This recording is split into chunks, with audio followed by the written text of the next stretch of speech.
দেশের খাদ্য সংস্কৃতিতে এবার ঘটা করেই যুক্ত হচ্ছে মিশরীয় খাবারের ঐতিহ্য। দেশটির সুস্বাদু কুইজিন ও সংস্কৃতিকে তুলে ধরতে শুরু হয়েছে মিশরীয় খাদ্য উৎসব। বৃহস্পতিবার সন্ধ্যায় রাজধানীর সোনারগাঁও হোটেলে এই উৎসবের উদ্বোধন করেন ঢাকায় নিযুক্ত মিশর দূতাবাসের deputy chief of mission Sohela Mahran. আরও জানাচ্ছেন জাহিদুর রহমান। মিশর থেকে অভিজ্ঞ শেফরা এসেছেন বাংলাদেশে, তৈরি করলেন ঐতিহ্যবাহী সুস্বাদু মিশরীয় খাবার। বৃহস্পতিবার সন্ধ্যায় ইফতারে সেই খাবার উপভোগ করলেন বিভিন্ন দেশের রাষ্ট্রদূতগণ।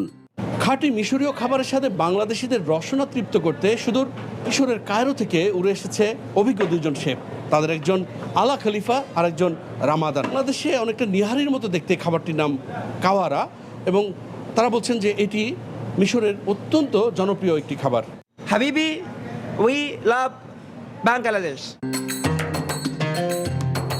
মেনুতে ছিল কোশারি, হামাম মাহাশি, ফাত্তা, সায়াদিয়া, কাওয়ারা, মুশাকা, কোফতা, তাগিনের মতো বিখ্যাত মিশরীয় খাবার, সঙ্গে কোনাফা, ওমালি ও মাহালাবিয়ার মতো মজাদার ডেজার্ট।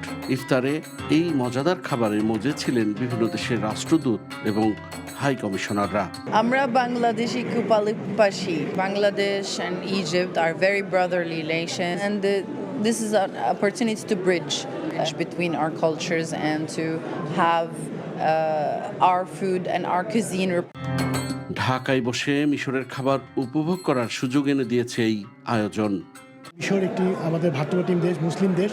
তাদের সাথে আমাদের ঐতিহ্যগতভাবে অনেক মিল রয়েছে, আমাদের খাদ্যাভ্যাসের সাথে মিল রয়েছে। বাংলাদেশের মানুষের জন্য আমরা এবার ফার্স্ট টাইম এই রমজানের মধ্যে এই মিশরীয় খাদ্য উৎসব, ইফতার এবং ডিনারের ব্যবস্থা করেছি। দেশটির সুস্বাদু কুইজিন ও সংস্কৃতিকে তুলে ধরাই আয়োজন চলবে আগামী 22শে মার্চ পর্যন্ত। Zahidur Rahman, NTV news, Dhaka.